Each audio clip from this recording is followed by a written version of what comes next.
berbeda 2 tahun. Sejak kecil, kemanapun aku pergi, Sita selalu ikut.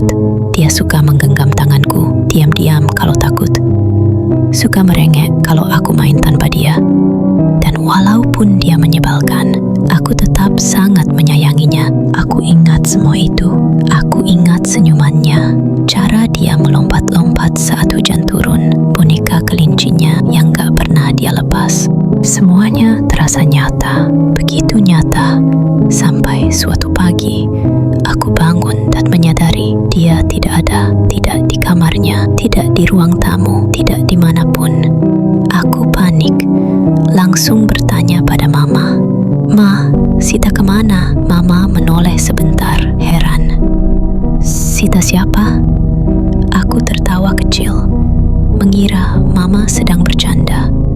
"Adikku, Ma, yang rambutnya dikuncir 2, yang tidur di kamar sebelah."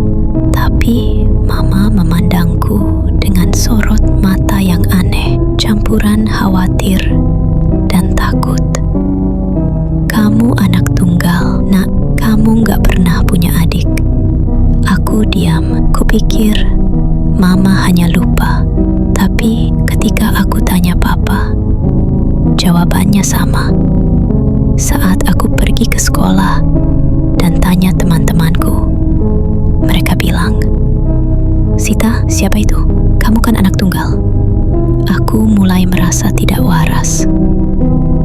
Tapi di kamarku masih ada 2 cangkir di meja belajar. Dan 1 foto yang seharusnya berisi aku dan Sita. Kini hanya tinggal aku. Aku mulai mencari ke gudang, ke kamar lama Sita. Sekarang kosong, bahkan kasurnya hilang, entah sejak kapan.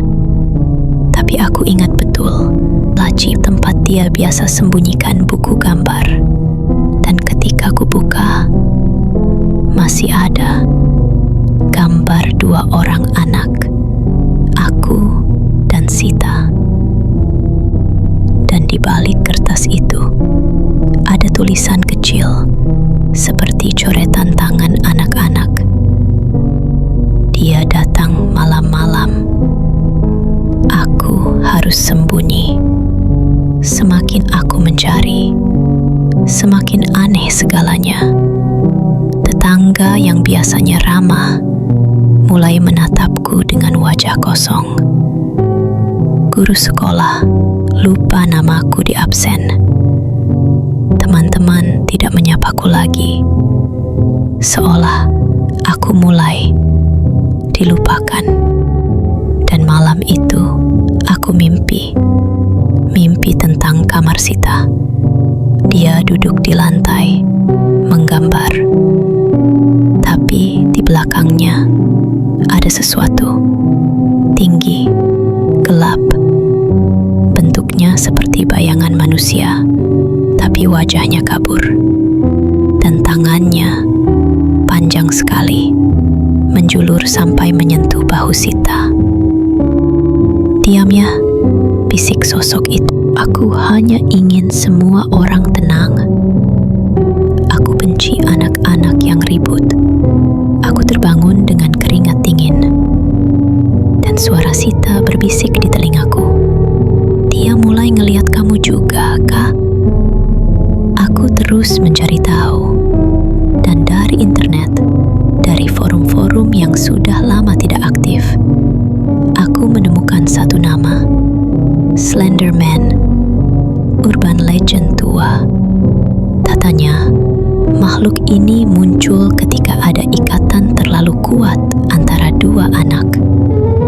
Dia akan datang ketika mereka terlalu bahagia. Lalu ia akan mengambil salah satunya dan menghapusnya dari ingatan semua orang agar dunia jadi seimbang, katanya. Dan jika yang ditinggalkan menolak lupa, dia juga akan ikut dihapus. Hari ini, Mama lupa namaku. Di sekolah, lokerku kosong. Tidak ada buku, tidak ada nama. Dan ketika aku berdiri di depan kaca, bayanganku mulai memudar. Aku tahu, aku sedang dilupakan. Aku tahu, si penghapus datang malam ini.